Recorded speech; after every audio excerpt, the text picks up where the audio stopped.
Iran America যুদ্ধে সবচেয়ে গুরুত্বপূর্ণ যে পয়েন্টটা প্রত্যেকটা মুসলিম দেশের ইনক্লুডিং বাংলাদেশের মুসলমানদের শেখা উচিত ইরানের কাছ থেকে, সেটা হচ্ছে ন্যারেটিভের যুদ্ধে ইরান কিভাবে জিতলো। Operation Epic Fury! Are you afraid of a U.S. invasion in your country? No, we are waiting for them. কিভাবে ইরান গল্প, কবিতা, নাটক, ভিডিও তৈরি করলো। You said you ain't no pedophile. Weakest president ever, take that L and quit. তার গল্পটাকে দাঁড়া করাইলো, যেভাবে মুসলমানরা absolutely এর আগে স্পেশালি সুন্নি মুসলমানরা গল্প দাঁড়া করাইতে পারে না। আপনি শিয়াদেরকে পছন্দ করতে পারেন, অপছন্দ করতে পারেন, বাট ইরানের যে গল্প বলার ক্ষমতা, তাদের সাহিত্য, সংস্কৃতি, সেটা দিয়ে তারা কিভাবে আমেরিকার মতো রাষ্ট্রকে কুপকাত করলো, এটা যদি আপনি না বোঝেন, না শিখেন, সারা জীবন আমরা মায়েরই খাবো। আপনি যদি ছোট ছোট লেগো ভিডিওগুলো হয়তো আপনি দেখছেন, ইরান কন্টিনিউয়াসলি গল্প বলে গেছে, তার গল্প, তার ভিডিও সে দেখাই গেছে, কন্টিনিউয়াসলি সে ন্যারেটিভে ফোকাস করছে, সারা পৃথিবীকে সে বুঝাইছে যে ইরানের মানুষ কেমন, যে ইরানের মানুষ, ইরানের সংস্কৃতি, ইরানের দেশপ্রেম সে দেখছে। আমেরিকা প্রচুর চেষ্টা করছে, ইসরায়েল প্রচুর চেষ্টা করছে ইরানকে শুধুমাত্র একটা জঙ্গি দেশ, উগ্র ডানপন্থী দেশ দেখানোর। ইরান পাল্টা যে কাউন্টার ন্যারেটিভ তৈরি করছে, যে অ্যাগ্রেসিভলি দেখা গেছে ইরানের যে লেগো ভিডিওগুলা, সেই ভিডিওগুলা আমেরিকানরা আমেরিকার মিডিয়ার কথার থেকে বেশি বিশ্বাস করে এবং দেখে। Can you imagine it? Lego দিয়ে সে এতটা ইনোভেটিভ ওয়েতে সে ভিডিও তৈরি করছে, যে ভিডিওগুলো সে সারা পৃথিবীতে ছড়াইতে পারছে। আপনি যদি বিশ্বে ভূ রাজনৈতিক বাস্তবতায় মুসলমানদের উত্থানের পথ নিয়ে আমার কাছ থেকে আরো জানতে চান, সাবস্ক্রাইব করুন। আমেরিকা তো আফগানিস্তানকে নিয়ে যেই গল্প বলছে সেই গল্পে আমরা বিশ্বাস করছি, ইরাককে নিয়ে যেই গল্প বলছে সেই গল্পে আমরা বিশ্বাস করছি। ইরাক অথবা আফগানিস্তান থেকে কি কোনো গল্প বের হয়েছে যে গল্প দেখে আমরা মুসলমানরা আসলে সত্যিকার অর্থে ইরাক অথবা আফগানিস্তানের পক্ষে দাঁড়াইছিলাম, অথবা অবশ্যই সে সময় সোশ্যাল মিডিয়া ছিল না, সেটা একটা বড় ব্যাপার। বোঝার চেষ্টা করেন ন্যারেটিভের পাওয়ারটা। ইরাক অথবা আফগানিস্তান থেকে সেই গল্প বের হয় নাই, যে গল্প ইরান থেকে বের হয়েছে। ইরান ওই একটা প্রথম আক্রমণ যেটা ইরানের স্কুলে হইল, 160টার বেশি বাচ্চা মারা গেল, তাদের প্রায় সবাই নারী অথবা শিশু, সেই মেয়েটার গল্পটাকে সে বারবার নিয়ে আসছে। ইভেন প্রথম নেগোসিয়েশনে তারা বারবার ওই গল্পটা দিয়ে সারা পৃথিবীকে পরিচয় করেছে যুদ্ধটাকে, যে আমেরিকা এবং ইসরায়েল কতটা অমানবিক। কিন্তু ইরাক অথবা আফগানিস্তানের যুদ্ধে আমরা শুধু হলিউডের মুভি দেখছি। হলিউডের বিখ্যাত মুভিতে আমাদেরকে দেখানো হইতেছে যে একজন আমেরিকান স্নাইপার, মুভিতে দেখানো হইতেছে, পার্টিকুলারলি এটা ইরাক আফগানিস্তানের যুদ্ধের কনটেক্সটে বোঝানো হইতেছে যে একজন আমেরিকান স্নাইপার আসলে কিরকম একটা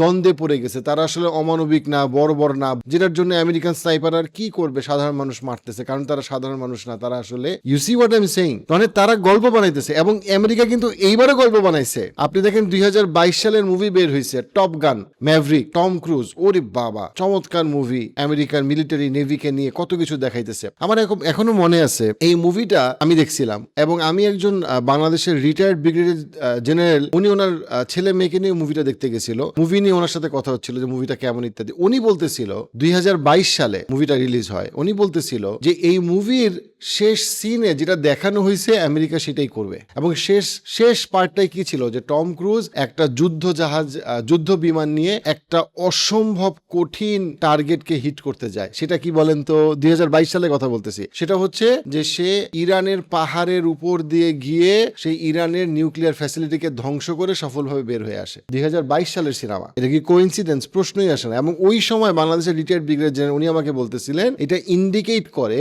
যে আমেরিকা বয়ান তৈরি করতেছে তার সিনেটে, তার কংগ্রেসে, তার দেশে, যেন মানুষ কয়েক বছর পরেই যখন আমেরিকা নিউক্লিয়ার ফ্যাসিলিটিতে আক্রমণ করতে যাবে, সাধারণ মানুষ যেন সাইকোলজিক্যালি প্রস্তুত থাকে এটাকে সাপোর্ট করার জন্য। তাই হয়েছে কিনা? কিন্তু প্রবলেম কোথায় হয়েছে? প্রবলেম হয়েছে যে ইরান তো ইরাক অথবা আফগানিস্তানের মতো সহজ প্রতিপক্ষ না। আমেরিকা তার গল্প বলতে গেছে, গল্প বলতে গিয়ে প্রথমেই সে ইরানের একটা স্কুলে আক্রমণ করছে। ওইখান থেকে গল্পের মধ্যে যে ইরানের সাথে আর সে গল্পে পারতেছে না, কারণ ইরানের সিভিলাইজেশন তো 2-3 হাজারের বেশি পুরানো। ইরানের সিনেমা, নাটক, কালচার, রং, বাতাস, গন্ধ, ইরান যেভাবে প্রেজেন্ট করতে পারে সেটা তো আমরা, সেটার সাথে তো ইরাক এবং আফগানিস্তানকে মিলাইলে চলবে না। সেইখানেই ইরান অনন্য। ইরান তার গল্প বলতে পারে, গল্প বলতে শেখে। কিন্তু দেখেন আমরা সুন্নি মুসলিম কান্ট্রিগুলা, আমরা আমাদের গল্প বলতে শিখি না, আমরা গল্প বলতে পারি না। আমরা আমাদের হজের গল্প কত সুন্দর করে পৃথিবীকে প্রচার করতে পারছি, পারি নাই। আমাদের 40,000-এর বেশি কওমি মাদ্রাসা বাংলাদেশে আছে, কিন্তু এই যে লক্ষ লক্ষ আমাদের হাফেজ, আলেম, মাওলানা বের হইতেছে, তাদের তাদের গল্প আমরা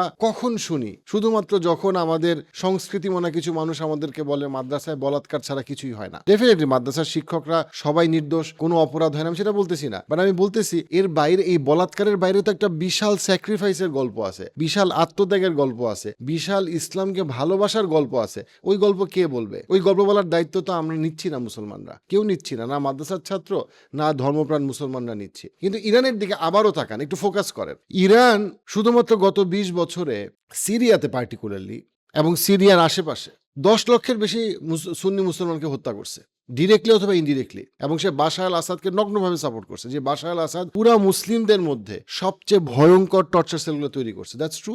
all of a sudden Iran হামাসকে ফান্ডিং প্রথমে শুরু করছে, তারপরে হঠাৎ করে ফান্ডিং বন্ধ করে দিছে হামাসকে। সে হামাসকে ফান্ডিং করছে এবং অফিসের সাপোর্ট দিছে কে? কাতার। ইরানের যে বাহিনীগুলা, হিজবুল্লাহ পার্টিকুলারলি, হিজবুল্লাহ একটা রকেট ছুটছে, ওই অজুহাতে আপনার ইসরায়েল থেকে 100 বোমা বর্ষণ হয়েছে। হিজবুল্লাহ দেখানোর চেষ্টা করছে তারা আসলে প্যালেস্টাইনের পক্ষে, কিন্তু হিজবুল্লাহর যে আক্রমণ সেটা প্যালেস্টাইনকে কি আসলে হেল্প করছে নাকি প্যালেস্টাইনকে আরো বড় বিপদে ফেলছে, সেটার গল্প এখনো অমীমাংসিত। কিন্তু এখনো সুন্নি মুসলমানদের মধ্যে অনেকেই বিশ্বাস করে যে পুরা প্যালেস্টাইনের পক্ষে একমাত্র দাঁড়াইছে ইরান। ইরান ছাড়া কেউ প্যালেস্টাইনের পক্ষে দাঁড়ায় নাই। সৌদি আরব প্যালেস্টাইনের পক্ষে প্রচুর লবিং করছে, টাকা দিছে, কাতার দিছে, টার্কি অনেকভাবে সাপোর্ট করার চেষ্টা করছে। এখনো ইসরায়েলের জন্য সবচেয়ে বড় হুমকি ইরান না টার্কি? পুরা মুসলিম সুন্নি মুসলিমদের থেকে লক্ষ লক্ষ ডলার ডোনেট করার চেষ্টা করা হয়েছে প্যালেস্টাইনের পক্ষে। হ্যাঁ, ডেফিনেটলি আমেরিকা এবং ইসরায়েলের এবং ব্রিটিশদের সাপোর্টের তুলনায় মুসলমানদের সাপোর্ট অতটা শক্তিশালী ছিল না। কিন্তু সুন্নি মুসলমানদেরকে ইরান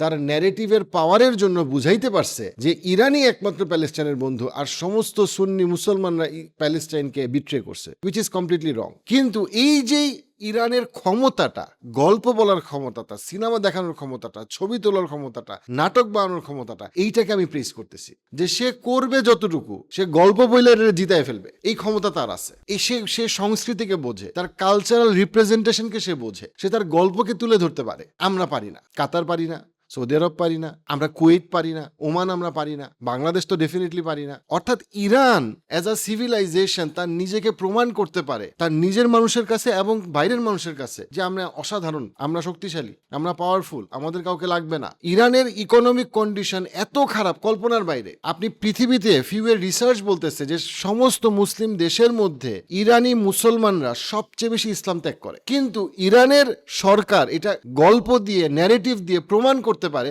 যে ইরানি ইসলামের প্রকৃত বন্ধু। ইরান ছাড়া অন্য সবাই হিপোক্রিট, সব মূর্খ, সব বর্বর, সবাই আমেরিকার দালাল, যেটা মিথ্যা। কিন্তু এটা ইরানের ন্যারেটিভের পাওয়ার, এটা ইরানের ক্ষমতা, এটা ইরানের গল্প বলার তাদের যে সক্ষমতা, সেই সক্ষমতাকে আমি ফেস করতেছি। আমি তার গল্পের সাথে একমত না, কিন্তু এই গল্পটা সে আমাদের অনেককে বিশ্বাস করাইতে পারছে। এটা হচ্ছে তার সক্ষমতা। আপনি যার সাথে দাবা খেলতেছেন তার সক্ষমতাকে আপনার প্রেস করতে হবে এবং আপনার বুঝতে হবে যেখান থেকে শিখার বিষয়টা কি। ডেফিনেটলি ইরান এবং আমেরিকার যে যুদ্ধ, সেই যুদ্ধের মধ্যে আমরা ডেফিনেটলি ইরানের পক্ষ নিব, কিন্তু ডেফিনেটলি ইরানের সাথে যদি সুন্নি মুসলিমদের কোনো কনফ্লিক্ট হয় সেখানে আমরা সুন্নি মুসলিমদের পক্ষে দাঁড়াবো। তো সুন্নি মুসলিমদেরকে বুঝতে হবে যে ইরান কিভাবে তার গল্পকে দাঁড়া করায় এই ইকোনমিক টেনশনের মধ্যে, এত স্ট্রেসের মধ্যে। খেয়াল করেন, রিসেন্টলি ইরান ঘোষণা করছে এবং এটা আমেরিকান একজন থিঙ্কার বলতেছে, ডোনাল্ড ট্রাম্পের সাথে মিটিং এর জন্য ইরান সবসময় যেই বক্তব্য বা নেগোসিয়েশন দেয়, ইরান সবসময় তার সাইকো অ্যানালাইসিস করে এবং একজন প্রপার সাইকোলজিস্টকে দিয়ে ডোনাল্ড ট্রাম্পকে তারা কি বলবে এবং ডোনাল্ড ট্রাম্প কি কথা দিয়ে কি বুঝাইছে এটাকে তারা ইভ্যালুয়েট করে একজন সাইকোলজিস্টকে দিয়ে। কেন? কারণ তাদের আন্ডারস্ট্যান্ডিং হচ্ছে যে ডোনাল্ড ট্রাম্প একজন মানসিকভাবে অসুস্থ ব্যক্তি। The Iranian side added senior psychologists to their negotiating team to review the communications. The Iranians believe that Trump is legitimately mentally ill and is operating in an impaired mental state. তো মানসিকভাবে অসুস্থ ব্যক্তি কোন কথাটা বললে কি বোঝে এবং কোন কথাটা দিয়ে কি বোঝায়, এটার জন্য তারা সাইকোলজিস্টকে মিটিং এ রাখে এবং তাকে তারা ওয়েটিং করায়। Can you see that Iran কতটা ডিপলি শুধু চিন্তা করে না কিভাবে সে গেমটা খেলতেছে, নেগোসিয়েশনের গেম খেলতেছে। এই কথাটা যে তারা বললো, এইটাও পার্ট অফ দ্য নেগোসিয়েশন এবং part of defeating the opponent, যে তুমি তো মানসিকভাবে অসুস্থ। এবং আমেরিকানরা এটা বিশ্বাস করতেছে ডোনাল্ড ট্রাম্প মানসিকভাবে অসুস্থ, উইদাউট আন্ডারস্ট্যান্ডিং দ্যাট ইরান কিভাবে এই যুদ্ধে তার নেগোসিয়েশনটা করতেছে, তার নেগোসিয়েশন টেকনিক কত হাই লেভেলের। এবং আমরা দেখতেছি কি, আমরা হলিউডের মুভি দেখি 2022 সালে টম ক্রুজ, উরি বাবা, সে একটা যুদ্ধ বিমান নিয়ে সমস্ত শত্রুর মুখখান দিয়ে ইরানের পাহাড়ের মাঝখানে গিয়ে একটা আন্ডারগ্রাউন্ড নিউক্লিয়ার ফ্যাসিলিটি ধ্বংস করে দিয়ে সফলভাবে বের হয়ে আসছে অলৌকিকভাবে, এবং এই মুভি দেখে আমরা হাততালি দিচ্ছি 2022 সালে। বাট ওই মুভি যে আমার মুসলিম ভাই বোনকে হত্যা করার জন্য গল্প তৈরি করার একটা পার্ট, আমরা বুঝিও না, কিন্তু ইরান বোঝে এবং ইরান এটার জন্য প্রস্তুত। এবং ইরান কন্টিনিউয়াসলি লেগো ভিডিও বলেন, বিভিন্ন এত বেশি তারা ভিডিও বানাইছে লেগো ভিডিও, এবং এত বেশি এগুলো ভাইরাল ছিল, এফেক্টিভ ছিল, যে ইউটিউব এই লেগো ভিডিওগুলোর অনেকগুলোকে তারা ব্যান করে দিতে বাধ্য হয়েছে। ইউটিউব যদি তার কমিটি গাইডলাইনটা ভায়োলেট করে না, বাট তারপরে ইউটিউব এগুলো ব্যান করছে, ব্যান করেও কোনো লাভ হয়নি। এবং শুধু লেগো ভিডিও না, ইরান এই যুদ্ধের প্রথম থেকে যেভাবে ন্যারেটিভ তৈরি করে গেছে, দেখেন সারা পৃথিবীতে আজকে ইরানের ব্যাপারে মানুষের সহানুভূতি, ইভেন আমেরিকার মধ্যে ইরানের ব্যাপারে অনেক সহানুভূতি। Why would an American president lead his political party into the midterms waging a full-scale major war completely unprovoked on Iran? We've had all of the costs of this with none of the benefits. Stand up for America. No one wants to fight for Israel. To a point যেখানে আমেরিকার অনেক journalist ইরানে গিয়ে এই যুদ্ধের মধ্যে তারা video করা স্টার্ট করে দিছে, এবং ইরানের মানুষ কত ভালো এবং ইরানের সংস্কৃতি কত পাওয়ারফুল, ইরানের মানুষ কত ওয়েলকামিং, সেই ভিডিওগুলা বলা শুরু করছে। And this is the success of Iran. প্রশ্ন হইল, আমরা যারা বাংলাদেশি, আমাদের গল্প কি? আমাদের মুসলিম সমাজের গল্প কি? আমরা কিভাবে আমাদের ইসলামিক মূল্যবোধ অথবা আমাদের চিন্তা চেতনাকে সামনে তুলে নিয়ে আসতেছি? সেই জায়গাটায় যখন আমরা আলাপ করব, তখন আমরা দেখব আমাদের কোনো গল্প নাই। আমরা যত ইসলামের দিকে যাই, আমরা ধরেই নেই সমস্ত রকম গল্প, কবিতা, নাটক, সিনেমা সব হারাম, এবং আমাদের কাজ হচ্ছে এগুলো সব থেকে সরে যাওয়া। আমরা ভুলেই যাই যে রাসূলুল্লাহ সাল্লাল্লাহু আলাইহি ওয়াসাল্লাম একজন কবিকে প্রশংসা করছেন, জান্নাতের সুসংবাদ দিয়েছেন, যখন সে ইসলামের পক্ষে কবিতা বলতেছিল ইসলামের শত্রুদের বিরুদ্ধে। আমরা ভুলেই যাই যে রাসূলুল্লাহ সাল্লাল্লাহু আলাইহি ওয়াসাল্লাম কালচারকে ইমব্রেস করছেন যতক্ষণ পর্যন্ত কালচার শরীয়তকে ভায়োলেট না করে। রাসূলুল্লাহ সাল্লাল্লাহু আলাইহি ওয়াসাল্লাম কালচারাল প্রোগ্রামে পার্টিসিপেট করছেন, হ্যাপিলি ইমব্রেস করছেন। রাসূলুল্লাহ সাল্লাল্লাহু আলাইহি ওয়াসাল্লাম কালচারকে হেট করতে বলেন নাই, ঘৃণা করতে বলেন নাই, বরং উনি কালচারকে একসেপ্ট করতে বলছেন। কালচারাল এক্সপ্রেশনকে উনি পছন্দ করতেন, এম্পাওয়ার করতেন, যতক্ষণ পর্যন্ত না সেটা সরাসরিভাবে ইসলামী শরীয়তের বিরুদ্ধে যায়। এবং সেই জায়গাটাতে আমরা যখন ইরানকে দেখি, আমাদের বুঝতে হবে যে